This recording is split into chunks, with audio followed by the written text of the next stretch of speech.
WEME Sports Radio. Marky Billson. Yes, this is Marky Billson, host of Tri-City Sports Now. You can hear us on jetbroadcasting.live if the AM 1420 signal comes a little bit out of your way. Now, what if you're saying, I want to listen to this 2-hour program, but I got to go back to work at 1. I mean, I'm in my car right now, Marky, this sort of thing. That's fine. Just like us on Facebook. You can win Dollywood tickets to do so. We're the most followed sports radio station in the market on Facebook. And by doing so, you'll be able to watch this show, see this handsome face of mine, as I speak into this microphone in a level that, I guess, let's see here. You'll see me do this, and you can hear the show on archive and such. Now I will do for our Facebook viewers my Lemmy Kilmister impersonation. All right. Now then, as people who are seeing this will, and who even know who Lemmy Kilmister is, will think this to be hilarious, but otherwise, what's he talking about? Sometimes I'm just too hip for the room. About Vitello, by the way, hold that thought. I want to get to Vitello, and for that matter, the Braves, in our next segment.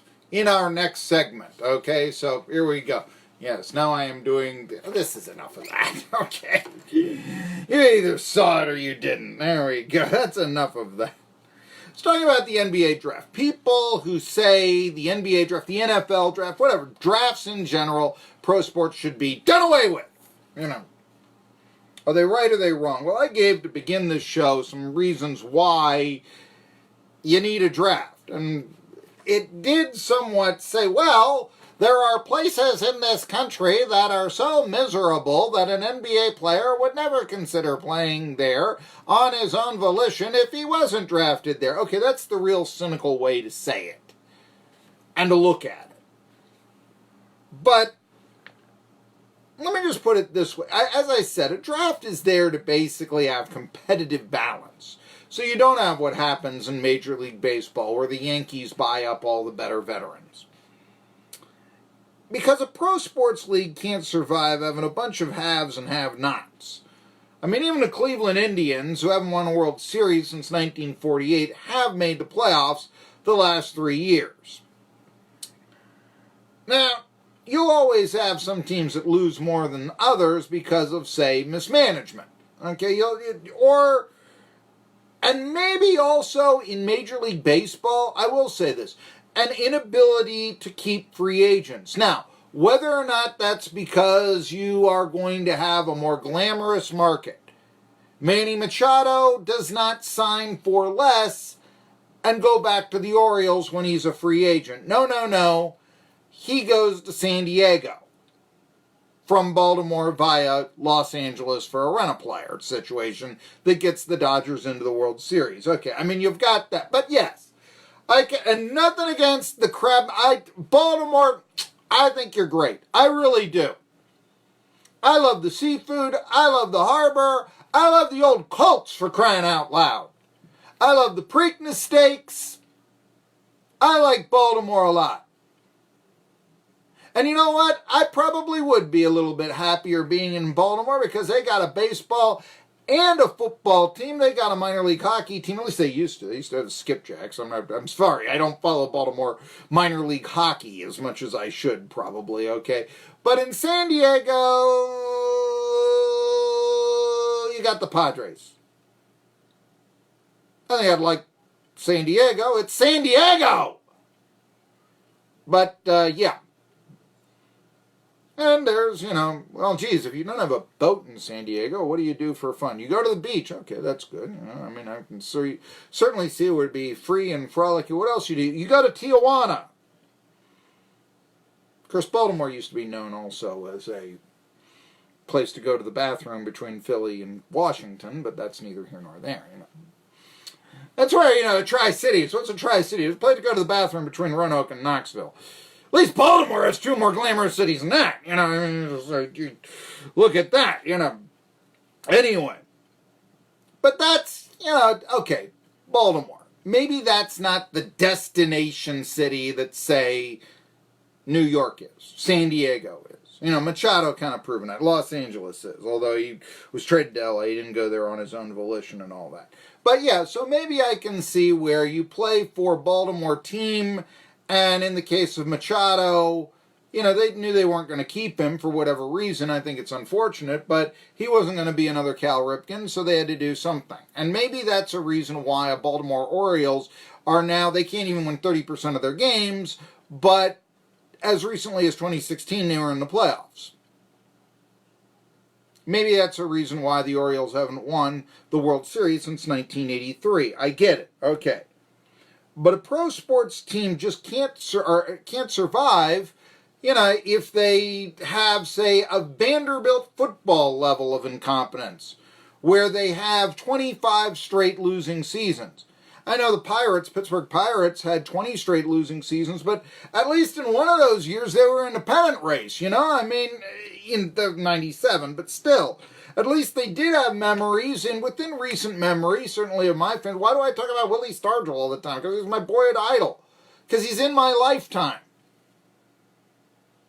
And maybe if you're a teenager, not, but then again, the Pirates, they did go to the playoffs 3 straight years in this decade. So, there's that. Sure, Even the losers get lucky sometimes, it was once sung. Now, if you don't have a draft to sort of say, okay, here, and how did the Pirates build their winning team? Well, through the draft. They got Neil Walker and Pedro Alvarez and Garrett Cole and Andrew McCutchen all in the first round. So a pro sports league can't afford to have franchises that perpetually lose the way that Vandy football historically did. And even with the Commodores' modest gridiron success in recent seasons, and it is modest because you throw in, Derek Mason's never had a winning season there. They haven't had one since James Franklin was there. But even with that, I figured it out. 5 of the last 8 regular seasons, Vandy was 500 or better. They've beaten Tennessee 5 out of 7 years. Okay, so you give them that. There is a reason why Vandy plays in a 40,000-seat stadium, even though they're in a bigger city than Tennessee is, and Tennessee plays in a 102,000-seat stadium in a smaller town than Nashville is. There's you know that, okay? And it's that Vandy is really perceived to be big-time losers. And if you get that in a major pro sports franchise, you don't survive. Even, like some team like the Arizona Cardinals. They haven't won the NFL title since 47 when they were in Chicago, and I don't even think that should count in their records. I think Arizona should count in their records. But you know what? Within the lifetime of, say, Larry Fitzgerald's pro career, they were in the Super Bowl once. You need to have that. That's what. Why did Larry Fitzgerald go to Arizona? He was drafted.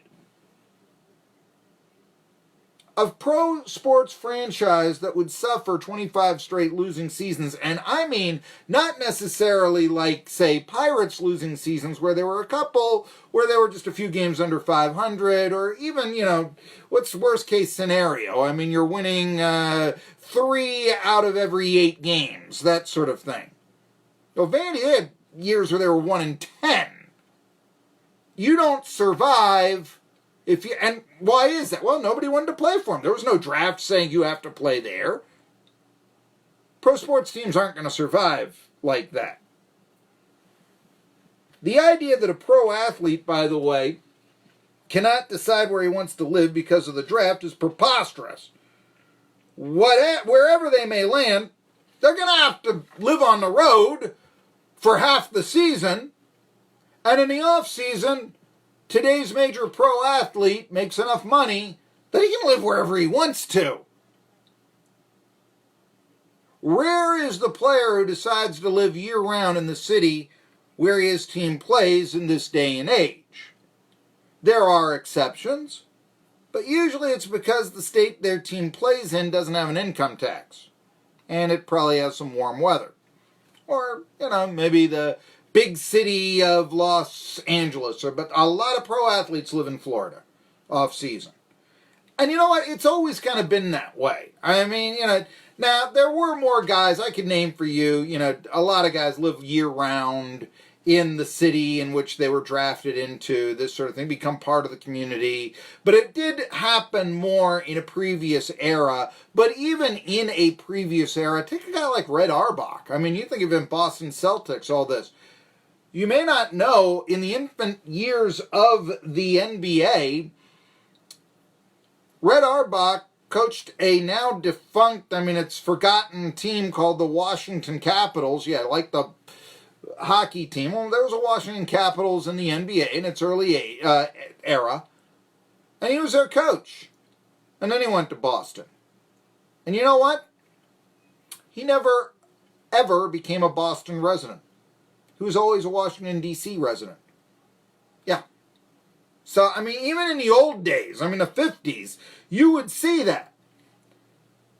In pro sports, or just everyday life for yokels like you and me, one goes where the jobs are. There are countless country music songs about people who left their hometowns and places like the Tri-Cities, Tennessee area to work in northern factories. Look, move to Paris if you want to. Nothing's stopping you. You might not get the job you want there, though. So the idea that the draft... Now, here's something else. The idea the draft rewards failure, in my opinion, is... Actually, it's not in my opinion. The idea the draft rewards failure, preposterous. The draft ensures the failing player. Think about this. And it's about players. So, the failing player, the one who is responsible for his team to be in last place, he's going to be more likely replaced by the team drafting high, that failing player, than he will if the team is drafting low or there's no draft at all. The employee with superior talent comes in, just like in everyday business. So that's why I've always thought complaints about tanking make absolutely no sense. It suggests teams must always play for the short term and not the long. Look, why shouldn't a team going nowhere experiment with unorthodox strategies or play players who have, say, never received a fair chance? The second stringers, let's see what they can do. How will eliminating a draft prevent that? Why would you want it to prevent that? That's long-range thinkings that will get a losing team to become a winning team in the first place. And you want to call this tanking? I don't buy it. Now, there is an idea that there would be a bidding war for, let's say, Zion Williamson. And so, instead of Williamson having to take the offer that the New Orleans Pelicans are going to give him, which is still going to be generous, but it's still going to be dictated by the franchise. Well, guess what? The salary is always going to be dictated by the franchise, no matter what you do. But, yeah, I do see the idea. Look, if it's an open market right now, if Williamson, can go wherever he wants to, can play, it's who's got the best contract for me, where do I want to play, and, New Orleans, that's a pretty decent, glamorous place right there, even after Katrina and all that. Why wouldn't you want to play in New Orleans? It sounds like a pretty nice place to me. That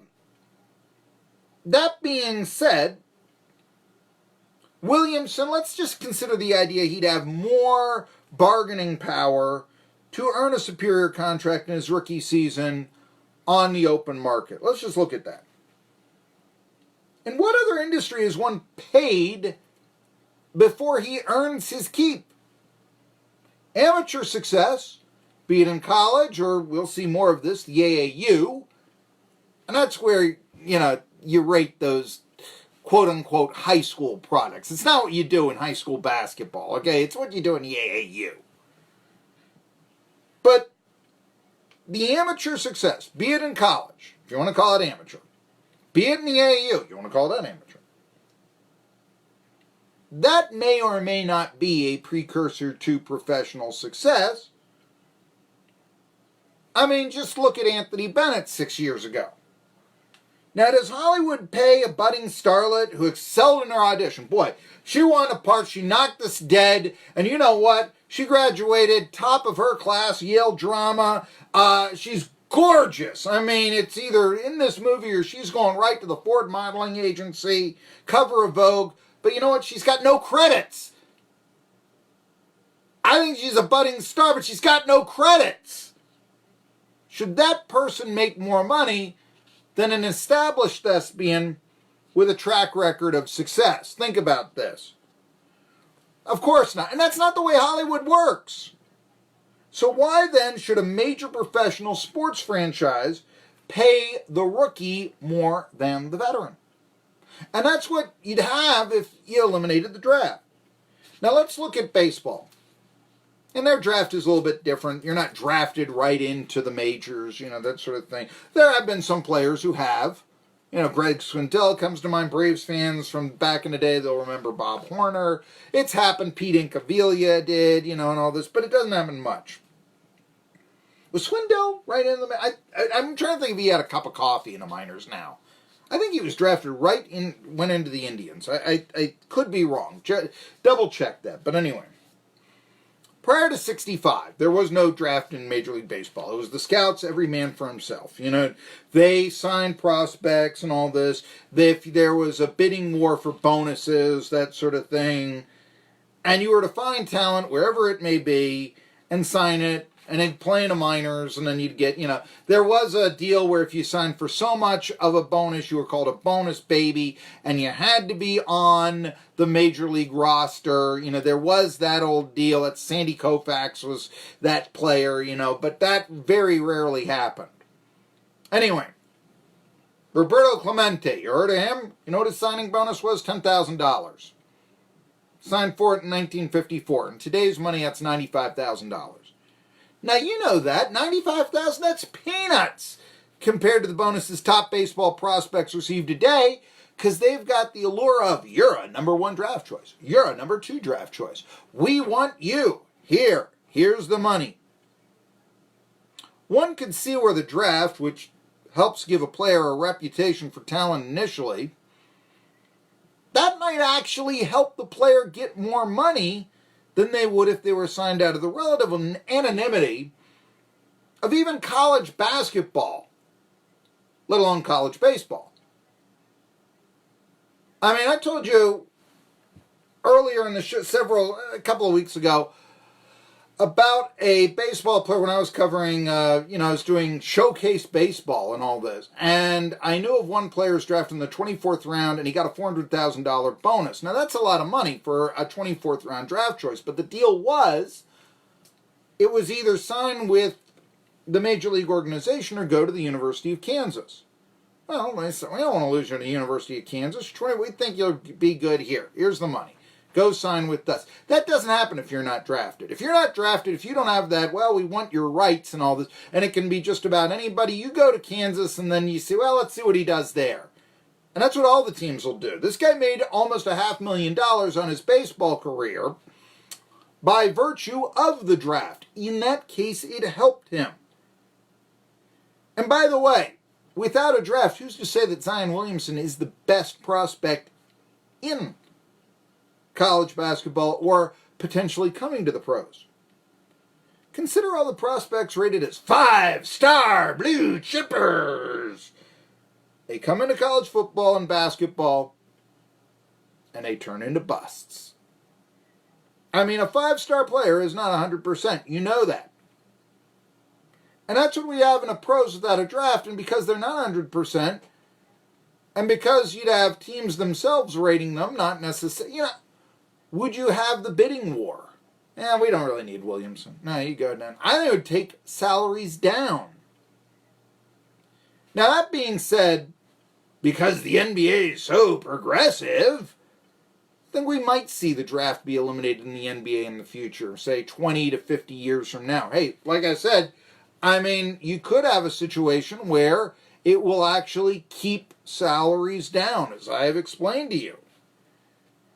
It's my belief, it could be a generation from now, two generations from now, you probably won't have an NBA draft. I think that's the way, the NBA being so pro player, why it's not a league, it's just an association, that sort of thing.